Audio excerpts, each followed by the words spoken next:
Hello everyone, welcome to the GS Prakamya's Aarambh series. आप सभी का जीएस प्रकाम्या की आरंभ सीरीज में स्वागत है। आज है हमारा आरंभ सीरीज का डे 6 लेक्चर 6, जिसमें हम लोग जैनिज्म को पढ़ेंगे। पिछले लेक्चर्स में हमने बुद्धिज्म किया था। उसके बाद हमने अपनी इस आरंभ सीरीज को कुछ दिनों के लिए डिसकंटिन्यू हो गई थी। उसके लिए मैं सॉरी चाहूँगा, क्योंकि due to some of the health problem and some of the technical issues with the system, I was unable to take the classes on regular basis. But from now we will continue our Arambh series on regular basis, on daily basis, in which we are going to complete the Lucent GK book completely and line wise explanation.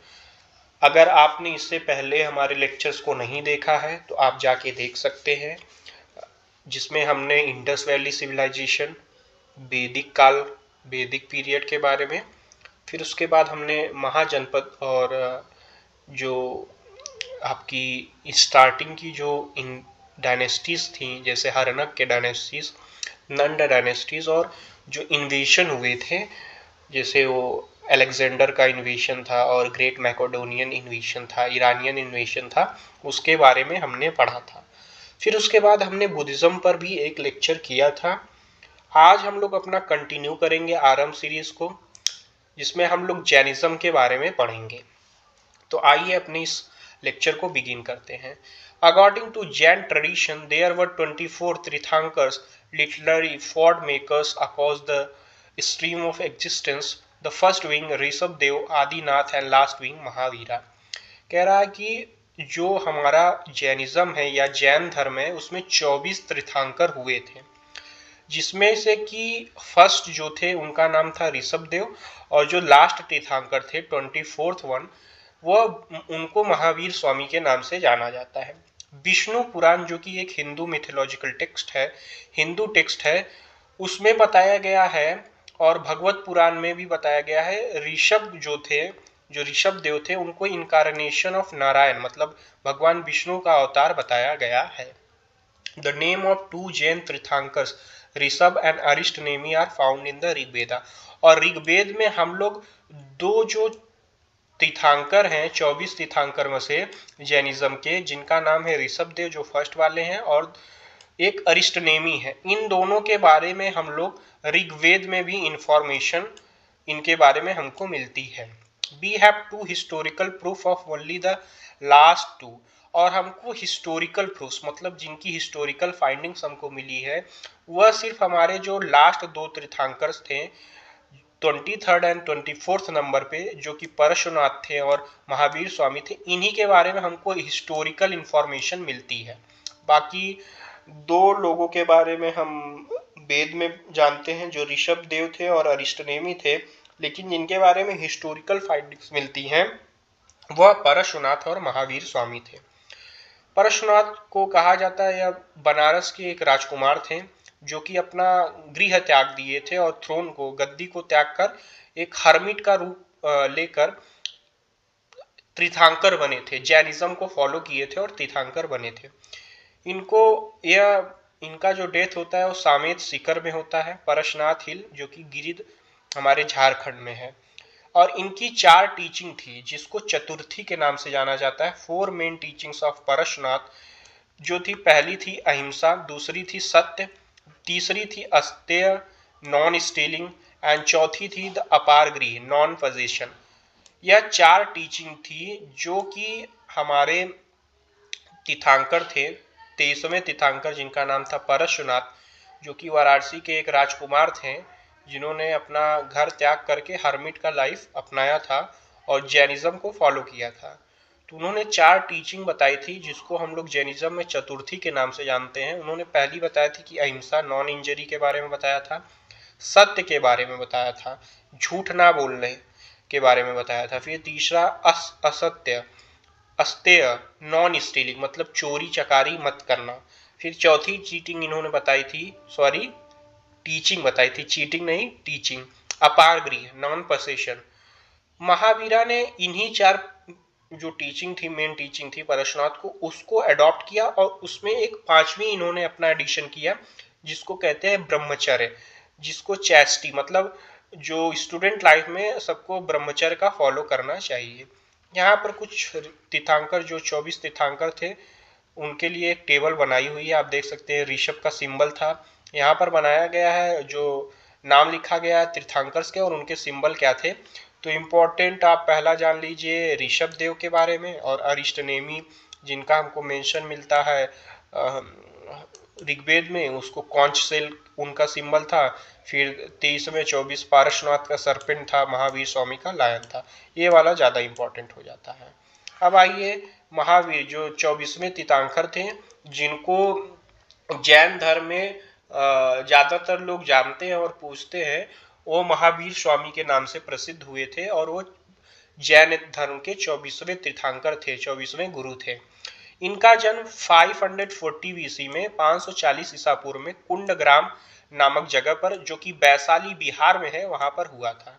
इनके पिता का नाम था सिद्धार्थ जो कि जनथ्रिक क्षत्रिय clan के head थे, मतलब मुखिया थे, और जो कि वज्जी कन्फेडरेशन के अंदर आती थी। इनकी मदर का नाम था त्रिशला जो कि चेतक जो राजा था उनकी बहन थी, और यह वैशाली का राजा था। जो चेतक थे वो वैशाली के राजा थे। उनकी बहन त्रिशला का विवाह जो महावीर स्वामी थे उनके पिता सिद्धार्थ से हुआ था। Mahavir was also related to Bimbisara the ruler of Magध who had married Chelna the daughter of Chetak. Mahavir कहीं ना कहीं बिंबिसार जो हरनक के साम्राज्य का संस्थापक था उससे भी रिलेटेड थे। क्योंकि जो बिंबिसार थे उन्होंने शादी की थी चेतक राजा की बेटी से जिसका नाम था चेलना, तो कहीं ना कहीं उनकी जो महावीर स्वामी है चेलना उनकी बहन हुई, क्योंकि इन जो चेलना थी उनकी बुआ की शादी जो थी वह सिद्धार्थ के पिता के साथ हुई थी। तो ये रिलेशन का फैक्ट है, इसको ध्यान देने की ज्यादा आवश्यकता नहीं है। महावीर भगवान की जो थी वह शादी यशोदा से हुई थी जिनसे इनको एक लड़की थी जिनका नाम था Samarvira, and a produce daughter Anujna Priyadarshini, अरे sorry, he was married to the Yashoda who was the daughter of Samarvira king, and after marrying with Yashoda he has a girl child whose name is Anunja Priyadarshini जिसकी शादी होती है जमाली के साथ। और महावीर स्वामी का जो पहला डिस्पल रहता है, जो पहला शिष्य रहता है वह जमाली ही होता है, जो इनका रिश्ते में इनका दामाद लगता है। इनकी बेटी का पति ही इनका पहला जो डिस्पल रहता है वो रहता है। At the age of 30 after the death of his father he renounced his family, become an ascetic and proceeded in search of truth। और 30 साल की उम्र में अपने पिता के मृत्यु के बाद जो महावीर स्वामी थे वो गृह त्याग कर देते हैं और ट्रुथ की सत्य की खोज में निकल जाते हैं। He was accompanied by Makkhali Goshala but later due to some differences Goshala left him and founded Ajivika sect. क्या होता है कि जो मखली गोशला रहते हैं उनके साथ ये ट्रुथ की खोज में निकलते हैं, लेकिन कुछ डिफरेंसेस वैचारिक मतभेद कह सकते हैं आप, या जो थॉटफुल डिफरेंसेस होते हैं उसके कारण जो है यह इनको लेफ्ट कर देता है और अपना अलग सेक्ट बनाता है जिसको अजीविक सेक्ट के नाम से जानते हैं। At the age of 43 under the sal tree, देखो वहां पर बोधि ट्री था और यहाँ पर साल ट्री है, उसके नीचे बैंक ट्री एट द जम्भिक ग्राम जगह थी और रिवर थी रिजुपालिका। वहां पर ही महावीर स्वामी को कैवल्य मतलब सुप्रीम नॉलेज की प्राप्ति हुई थी। ट्रुथ की जिसको सुप्रीम नॉलेज कहते हैं उसकी प्राप्ति इनको जम्भिक ग्राम में साल ट्री के नीचे रिजुपालिका रिवर के किनारे पर वो ट्री था, वहीं पर ये ध्यान कर रहे थे, तब जाके इनको कैवल्य की प्राप्ति हुई थी। From now onward he was called as Kevalin. अब इनको जैनिज्म में इसके बाद कहा जाने लगा केवलिन मतलब परफेक्ट लर्न, जो पूरी तरीके से ज्ञानी हो। और जीना और Jitendra one who conquered his senses, जिन्होंने अपनी इंद्रियों पर विजय पा लिया हो उसको जितेंद्र कहते थे। फिर इनको अलग अलग नामों से उसके बाद जाना गया। And Mahavir the brave and his follower were named Jain, और इनको इसीलिए इनके फॉलोअर्स को क्या कहा गया, जैन कहा गया। He delivered his first sermon at Pava to his 11 disciples known as 11 Gandharva या 11 गंधार जिनको कहते हैं, और उसके बाद उन्होंने जैन संघ की स्थापना की थी पावा में। फिर पावापुरी एक जगह है जो कि बिहार में है। At the age of 72 in 468 BC, he passed away at Pavapuri near Bihar Sharif. Sudharma, only one of 11 Gandharas who survived after the death of Mahavira. और एक सुधर्मा थे जो 11 गंधर्व थे, उनमें से वही सरवाइव किए थे। तो देखिए उनका जन्म 540 ईसा पूर्व में बीसी में कुंडलग्राम वैशाली बिहार में हुआ था, और उनकी डेथ पावापुरी भी बिहार में ही हुई थी। फिर अब कुछ डॉक्ट्राइन्स है जैनिज्म के, जिनको त्रिरत्न के नाम से भी जानते हैं या थ्री जेम्स के नाम से भी जानते हैं। जैसे हमने 3 रत्न बुद्धिज्म में पढ़ा था, तो ठीक उसी तरीके से कुछ डॉक्ट्राइन्स है जैनिज्म में, जिनको हम लोग त्रिरत्न के नाम से जानते हैं या 3 जेम्स ऑफ जैनिज्म। जो पहला है सम्यक श्राद्ध या विश्वास, जिसको कहते हैं सम्यक श्रद्धा या विश्वास, right faith, it is the belief in तीर्थंकर्स। फिर सम्यक जनन, right knowledge, it is the knowledge of the Jain creed. फिर सम्यक कर्मा, राइट एक्शन और राइट कंडक्ट। ये जो है 3 जैनिज्म में 3 बेसिक प्रिंसिपल या एम ऑफ एग्जिस्टेंस, आदमी का जो मूल जीवन का जो मूल लक्ष्य होना चाहिए वो 3 होना चाहिए कि अच्छा विश्वास हो, फिर अच्छी नॉलेज हो, पूरी नॉलेज हो, और हमारी जो व्यवहार है, हमारी जो जीवन शैली है, उसमें हम लोग राइट कंडक्ट या राइट एक्शन ले, या हमारा मोटिव होना चाहिए जीवन का। और कह रहा है कि राइट हम लोग जो एक्शन लेंगे या राइट कंडक्ट करेंगे, उसको हम लोग कैसे अटेंड कर सकते हैं। तो उसके लिए इन्होंने 5 महाव्रत बताए हैं, जिससे कहा जाता है अहिंसा, सत्य, अस्त्य, अपार गृह और ब्रह्मचर्य बताए थे इन्होंने। 5 जो टीचिंग थी महावीर स्वामी की वही थी। फिर उसके बाद there are 5 types of knowledge, मति जनना, perception through activity sense organs including the mind. फिर श्रुत जनना, मतलब जिसको हम लोग स्क्रिप्चर्स द्वारा या वह जो नॉलेज प्राप्त करते हैं उसको श्रुत जना कहते हैं। फिर अवधि जना, क्लैबरियन परसेप्शन। फिर महापर्यन जना, मतलब टेलीपैथिक नॉलेज, केवल जनना, टेम्पोरल नॉलेज और omniscience. So this were the basically teachings of Jainism और आइडियोलॉजीज ऑफ जैनिज्म, जिनको जो तीर्थंकर थे बेसिकली महावीर स्वामी, जिन्होंने वो सब दिया था, ये सब टीचिंग है। फिर सयादवाड़ा, that the theory of may be और परहैप्स। फिर अनेकातवाद, द थ्योरी ऑफ प्लूरलिटी और मल्टी साइडनेस, इसके बारे में भी बताता है। अब कुछ जैन काउंसिल हुई थी, उसके बारे में भी हम लोग पढ़ेंगे। जैसे बुद्धिस्ट काउंसिल हुई थी, 4 बुद्धिस्ट काउंसिल के बारे में हमने पढ़ा था, वैसे ही कुछ जैन काउंसिल्स हुई थी। 2 जैन काउंसिल इंपॉर्टेंट थी। पहली 300 बीसी पाटलिपुत्र में हुई थी, इसका चेयरमैन था स्थूलभद्र, और एक चंद्रगुप्त मौर्य, चंद्रगुप्त राजा के समय में हुई थी। इस यहीं पर 12 जो अंग हैं, इस जो हॉली टेक्स्ट बुक है जैनिज्म की, वो कंपाइल हुई थी। फिर सेकेंड जैनिज्म काउंसिल हुई थी 512 एडी में, वल्लभी में हुई थी, और इसके जो चेयरमैन थे वो देवर्धि क्षमारशमना थे, और यहीं पर 12 अंग और 12 उपअंग लिखे गए थे। फिर जैन लिटरेचर जो है वह प्राकृत लैंग्वेज में लिखी गई है, और इसको अर्धमगधी प्राकृत में भी लिखा गया, और 12 अंग में, 12 उपअंग में 10 परिकरणास, 6 छेदा सूत्रास और 4 मूल सूत्र और 2 सूत्र ग्रंथ के रूप में क्लासिफाई किया गया है। बेसिकली इस अंगास and are the oldest text on Mahavira's preaching. जो महावीरा ने जो भी टीचिंग दी थी, जो भी उन्होंने अपना आइडियोलॉजी बताया था, उसकी जो ओल्डेस्ट टेक्स्ट जैनिज्म में है उसको क्या कहते हैं, अंगास कहते हैं, या उसको 14 पूर्वास या पर्व कहते हैं। It is part of the 12 angas. फिर उसके बाद भी कुछ इंपॉर्टेंट टेक्स्ट आती हैं। कल्प सूत्र संस्कृत में है, भद्रबाहु चरित्र है, परिशिष्ट पर्वन है, त्रिस्थास्थीसल का पुरुष है। तो ये सब वेरियस टेक्स्ट हैं जैनिज्म की, जो कि जैनिज्म की प्रीचिंग्स या टीचिंग्स को कंटिन्यू करती है। फिर कुछ सेक्ट्स भी आए, मतलब जो जैनिज्म था वो भी टूटा कुछ सेक्ट्स में। तो वो कौन कौन से सेक्ट्स है, जैसे हमने पढ़ा था बुद्धिज्म में महायाना, हीनायाना, तो यहाँ पर भी 2 सेक्ट्स आए थे। दो विचारधाराएं आई थी, जिससे श्वेतांबर जो व्हाइट क्लैड धारण करते थे, दिगंबर जो स्काई क्लैड मतलब नीला वस्त्र।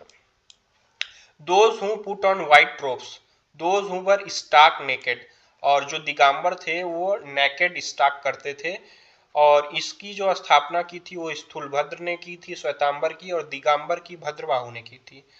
अब कुछ जैन आर्किटेक्चर, जैसे हमने पढ़ा था ना स्तूपास वगैरह बुद्धिज्म में, तो उसी प्रकार से कुछ जैन आर्किटेक्चर भी हैं, जैसे गुम्फाज केव हुआ, हाथी गुम्फा और बाघा गुम्फा, उदयगिरी, खंडागिरी, ये सब फेमस है। खरेवेला की जो केव है वो जैनिज्म के फाइनेस्ट आर्किटेक्चर में से एक है। फिर दिलवारा टेम्पल जो है, Bimalvasi temple, Tejpala temple mount Abu Rajasthan में, ये सब भी जैनिज्म आर्किटेक्चर के एक परफेक्ट एग्जाम्पल हैं। फिर उसके बाद जो हमारा गुमतेश्वर का स्टेचू है, जिसको बाहुबली का कहते हैं, सरवनवेला गोला में कर्नाटक में एग्जिस्ट करता है ये, वह भी एक परफेक्ट एग्जाम्पल है जैन आर्किटेक्चर्स का। अब जैन धर्म के कुछ रॉयल पैट्रॉन भी थे, जैसे हमने पढ़ा था ना कि अशोक थे बुद्ध धर्म के फॉलो करने वाले, फिर कनिष्क वगैरह थे। तो उसी तरीके से कुछ रॉयल पैट्रॉन थे जो जैनिज्म में बिलीव करते थे। वो आइए पढ़ते हैं कौन कौन थे। नॉर्थ इंडिया में नंदा, बिम्बिसार, आपको पता है कि बिम्बिसार रिलेटेड भी थे कहीं ना कहीं जैनिज्म में। जैन महावीर स्वामी से मतलब रिलेशन में भी आते थे वो। अजात शत्रु, उदयन, प्रद्योत, उदयन, खरवेला कलिंग का था। तो ये सब जो डायनेस्टीज थी वह रॉयल पैट्रॉन थी आपके जैनिज्म की। फिर साउथ इंडिया में गंगा डायनेस्टी, कदम डायनेस्टी, अमोघ वर्ष, राष्ट्रकूटा जो साम्राज्य था, फिर सिद्धार्थ जयसिंह, कुमार पुला चालुक, सोलंकी राजा जो थे, वो लोग क्या थे, जैनिज्म को फॉलो करते थे। यहाँ पर होता है हमारा जैनिज्म इन। हमने अब अगला लेक्चर जो करेंगे वो मौर्य साम्राज्य पे करेंगे, मौर्य पीरियड के बारे में।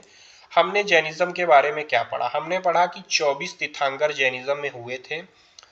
दो तीर्थंकर के बारे में, ऋषभ देव जो पहले तीर्थंकर थे, और दूसरे तीर्थंकर जो कि जो दूसरे ऋग्वेद में पाए जाते हैं, अरिष्ट नेमी। यह दोनों लोगों के बारे में ऋग्वेद में भी मेंशन है, लेकिन हम लोग हिस्टोरिकल फाइंडिंग्स में सिर्फ परशुनाथ और महावीर स्वामी के बारे में पाते हैं। फिर हम लोग जब महावीर स्वामी के बारे में पढ़ते हैं तो महावीर स्वामी का जन्म 540 ईसा पूर्व 540 बीसी में कुंडग्राम वैशाली के नजदीक बिहार जो था, बिहार में, वहां पर हुआ था। यह 40 साल की उम्र में जो है घर छोड़ देते हैं, 30 साल की उम्र में घर छोड़ देते हैं अपनी पिता के डेथ के बाद, और इनको साल ट्री के नीचे बिहार में पावा जगह थी, वहां पर इनको कैवल्य की प्राप्ति होती, मतलब सुप्रीम नॉलेज की प्राप्ति होती है 42 साल की उम्र में। 30 साल की उम्र में घर छोड़ते हैं। किसके लिए घर छोड़ते हैं, सत्य की खोज में घर छोड़ते हैं। 72 साल की उम्र में 468 ईसा पूर्व में पावापुरी बिहार शरीफ में इनकी जो है मृत्यु हो जाती है। अब अगला जो है, जो डॉक्ट्राइन्स हमने 3 रत्न जैनिज्म के बारे में पढ़े, सम्यक श्राद्ध, सम्यक जनन, सम्यक कर्म।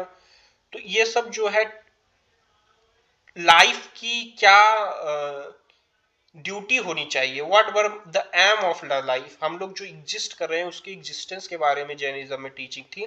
तो 3 हमने जैनिज्म के 3 इंपॉर्टेंट जो बिलीफ्स हैं उसके बारे में पढ़े। फिर हमने पंच महारत्व के बारे में पढ़ा, जिसमें 5 वॉल्स ऑफ जैनिज्म बताया गया, जिसमें अहिंसा, सत्य, अपार गृह, ब्रह्मचर्य, अस्तेय मतलब नॉन स्टीलिंग, इसके बारे में पढ़ा। फिर हमने देखी कि जो अंगाज वगैरह होती हैं वो जैनिज्म की पॉपुलर टेक्स्ट हैं, इंपॉर्टेंट टेक्स्ट हैं, जो कि प्राकृत लैंग्वेज में लिखी गई हैं। फिर उसके बाद फर्स्ट और सेकंड हमने काउंसिल देखी कि पाटलिपुत्र में चंद्रगुप्त मौर्य के समय में हुई, फिर उसके बाद 512 में वल्लभी में हुई। तो यहाँ पर हमारा जैनिज्म होता है खत्म। हमने परशुनाथ के बारे में पढ़ा, जो कि वाराणसी के राजकुमार थे।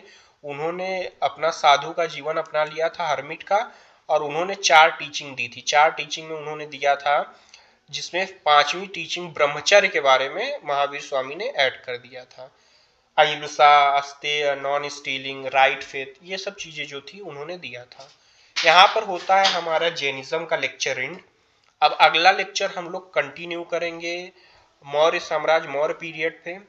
हो सकता हो कि कल सुबह ही या एक आध दो दिन में हम लोग जितने भी लेक्चर्स पीछे किए थे, जैसे बुद्धिज्म किया था, वैदिक पीरियड के बारे में किया था, उसके जो इम्पोर्टेंट एमसीक्यूज जो एग्जाम में, प्रीवियस एग्जाम में या प्रीवियस ईयर में किसी भी कॉम्पिटिटिव एग्जाम्स में पूछे गए, उसको भी हम लोग उसके लिए भी एक वीडियो लाएंगे। अगर कोई भी सजेशन हो तो प्लीज आप लोग कमेंट में पिन करें, और अगर आपको वीडियो अच्छी लग रही हो तो लाइक करें, सब्सक्राइब करें और ज़्यादा से ज़्यादा शेयर करें। आपका अपना चैनल है, प्रचार प्रसार करें ताकि हम लोग भी मोटिवेट हों आपको वेस्ट एंड वेस्ट प्रोवाइड करने में, लेस टाइम में और एकदम बिल्कुल फ्री में। Thank you everyone.